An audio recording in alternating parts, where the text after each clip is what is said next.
All right, we're going to continue on. Look at number 30 from the exam in 2015, the Geometry Common Core.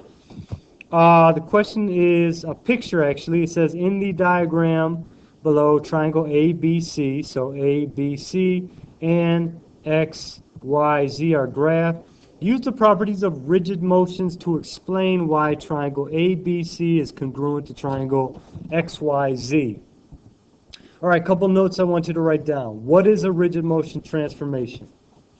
It is a transformation that moves a figure to a new location without altering their size and shape. And it maintains the conditions for figures to be congruent. What are our three rigid motion transformations that we talked about? Rotations, reflections, and translations. Now, these are not the answer to your question, but just some notes for you to write down. So make sure and write those down. Now down here, at the bottom, how could we explain this? Well, this is what I wrote down. The transformation is a rotation. So if you notice, this would be a rotation of 180 degrees clockwise or counterclockwise, because B would go to Y, A would go to X, C would stay at, or would go to Z. All right, so this is definitely a rotation. It can be thought of as a rotation of 180 degrees or clockwise or counterclockwise. And we know that rotations are rigid motion transformations. All rigid motion transformations preserve distance, thereby producing an image that's congruent to the pre-image. So sometimes you talk about rigid motions as the fact, or talking about them and knowing that the new shape or the image is going to maintain its size and shape. So the size and shape are not going to be changed. Another way to say it is that distance is preserved. So that means all of the distances, so the distance from A to B is going to be preserved when you go to X and Y. So distance is preserved. So that's what I'd want you to write for number 30, or something similar. Okay, looking at number 31 now. This is the perfect problem to use your graph paper that's in the back of your test booklet. So I'm going to go ahead. I have a sheet over here. And I'm going to graph those points 1, 4, and 16, 14. Actually, let's read the question. It says the endpoints of line segment DEF are D, 1, 4, and F, 16, 14. Determine and state the coordinates of point E. If DE to EF, the ratio is equal to 2 to 3. We've done this over and over again in class, so hopefully you were there for that. But let's go over it now. So I'm going to graph these points, 1, 4, and 16, 14. So 1, 4, and 16, 14. Remember, you have to make your own axes, but that's really nothing. All right, so I'm going to go ahead and I'm going to have to use a little space because that 16, 14 is going to be, you're going to need space to graph that. So we have 1, 4. Let me go back here and make sure. So 1, 4, and 16, 14. So I have 1, 4. That is my D. And 16, 14.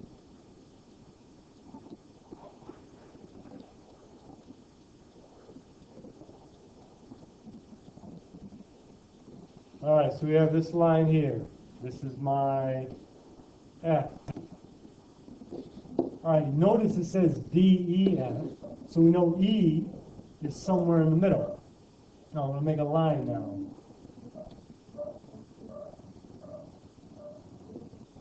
Here.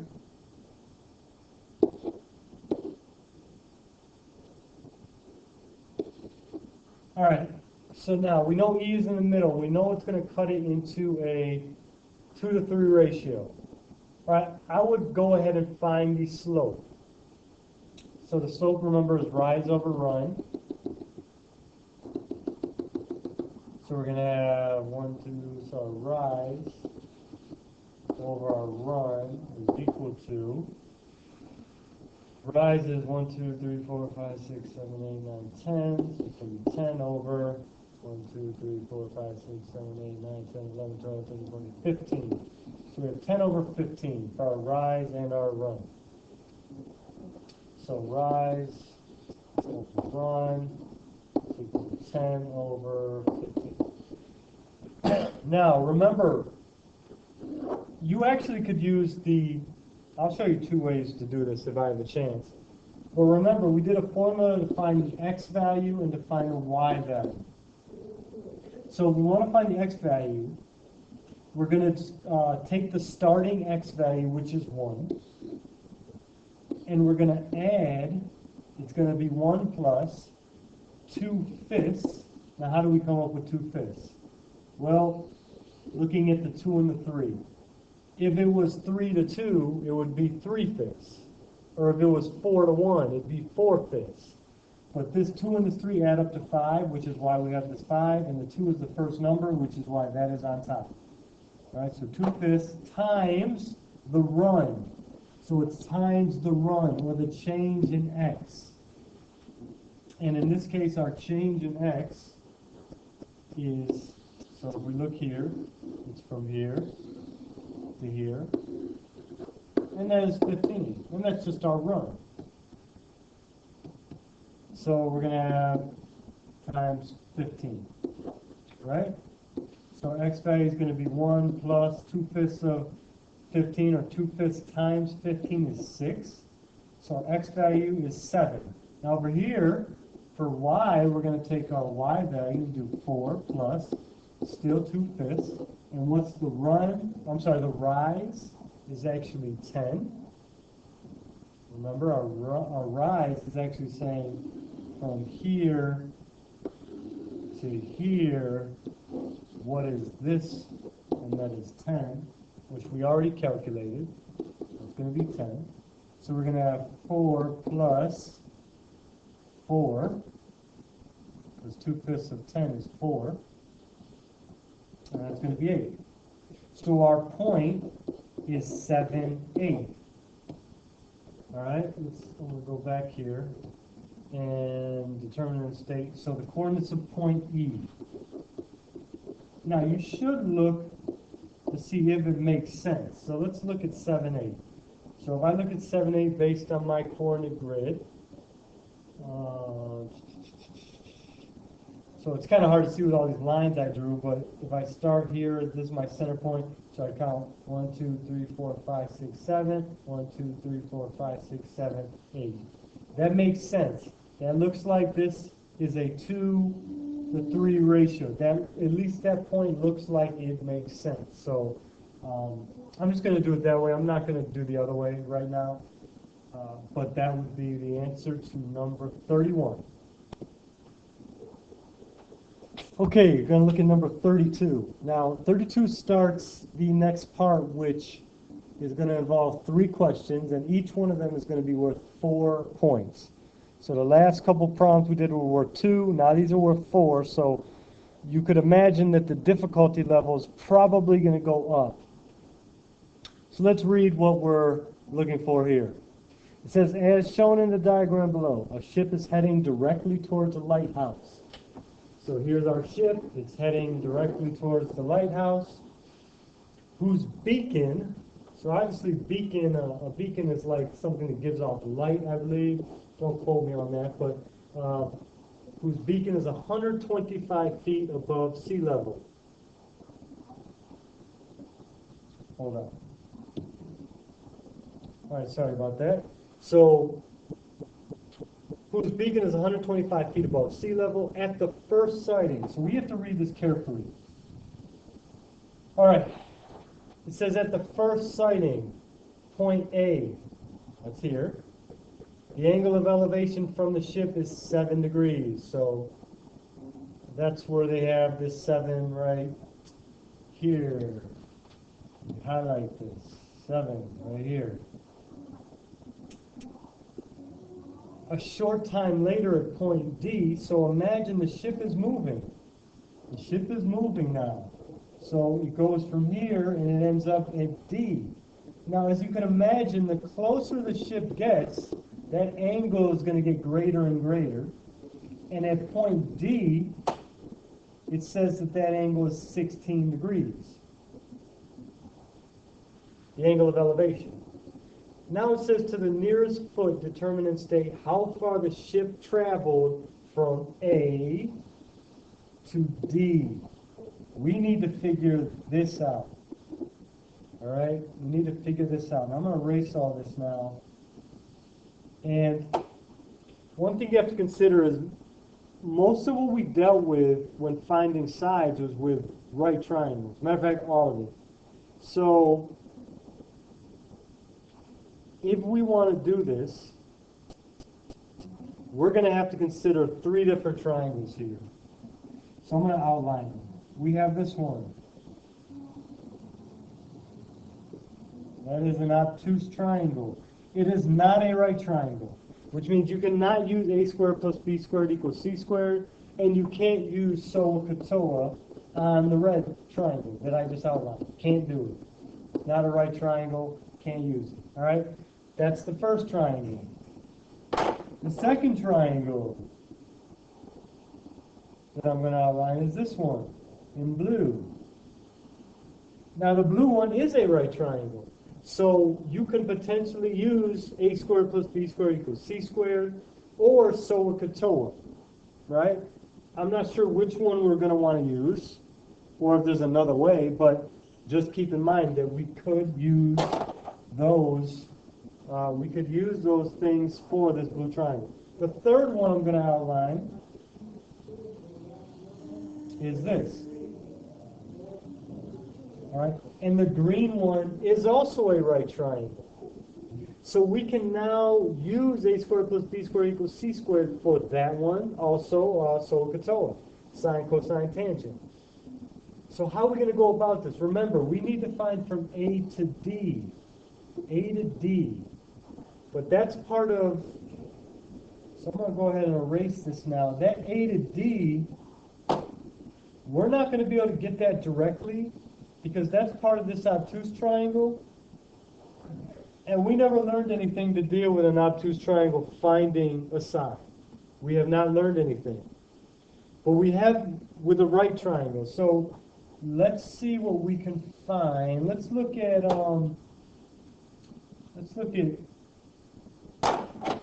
this triangle over here, the smaller, matter of fact, no, let's look at the entire triangle.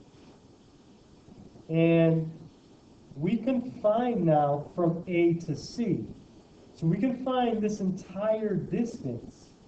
Maybe that'll help us. So let's go ahead and try and figure that out. So if we're looking at that triangle, I'm going to draw it down here so it's a little, so it doesn't have all the other stuff on it. Basically, you have a triangle like this.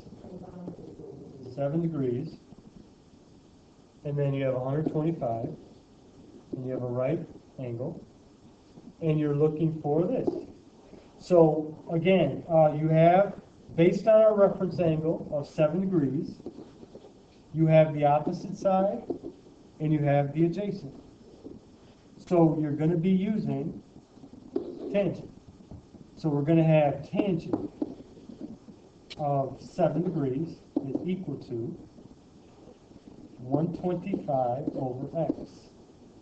I'm going to go to the calculator now. Now make sure when you're using the calculator that you are in the right mode. You need to be in degree mode. When you get the calculator, it's going to be in radian mode. I'm almost sure about it. So you want to be in degree mode. So just make sure. All right, so we have it all. That's all right. All right, so now here you want to cross multiply. So we'd have x times tangent of 7. So I'm going to write it like this. X tangent of 7 degrees, I'll write the degree here, is equal to 125. Now you have to divide both sides by the tangent of 7. Remember, tangent and the angle, whenever you have a trig function, sine, cosine, or tangent, the angle is married to the function, so you can't separate them. So you can't divide just by 7, which some students try and do. All right, so we have tangent of 7. So in the calculator, I'm going to do 125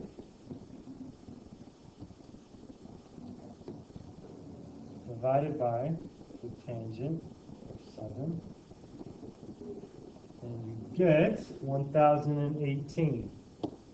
So we end up with 1018. So that, this entire length from A to C. So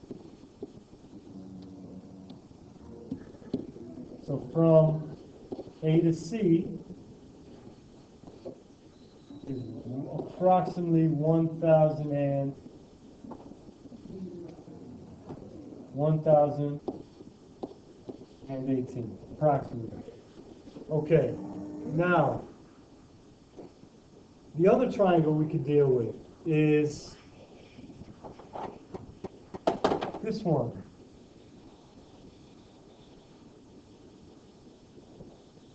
We can deal with that one. So maybe we can find from D to C. All right, so let's do that.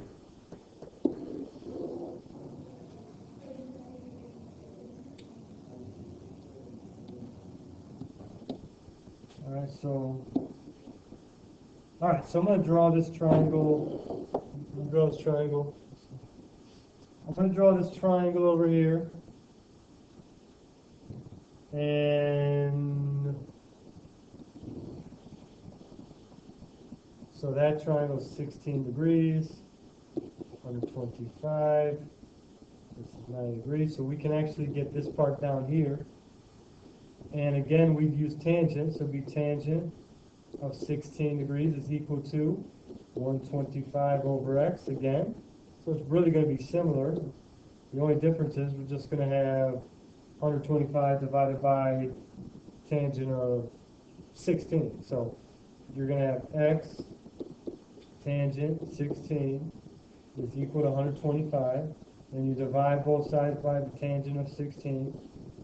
Tangent of 16. And you get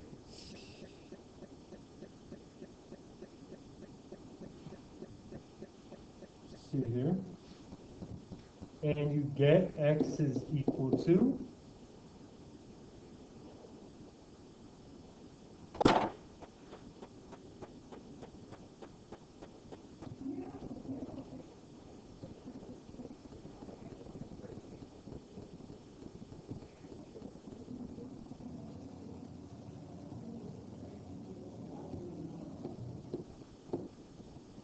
and you get 435. So let's write that down. So approximately 435. Actually, approximately 436.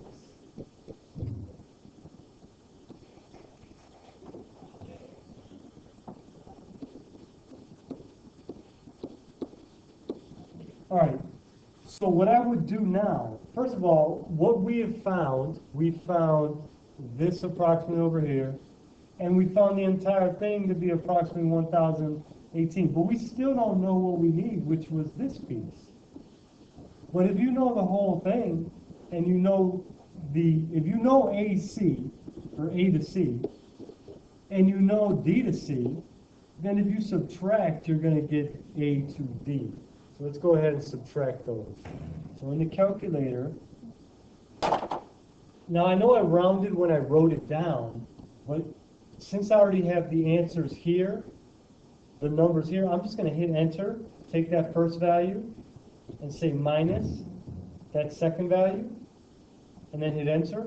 That's going to give me a rounded, or it's not even a rounded value, it's just as exact as possible. And we end up with 582. Let's make sure we're rounding to the right place, to the nearest foot. So to the nearest foot, that's going to be 582. So from A to D, so I do AC. So what we're doing is AC minus DC. AC minus DC is equal to AD.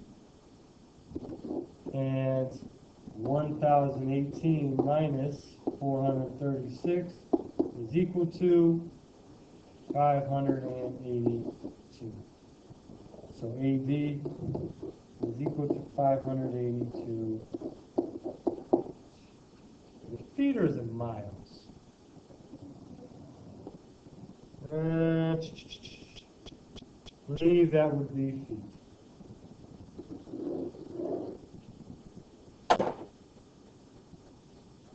All right, if you have any questions, just let me know. I know there's a lot to that question, but make sure and be careful.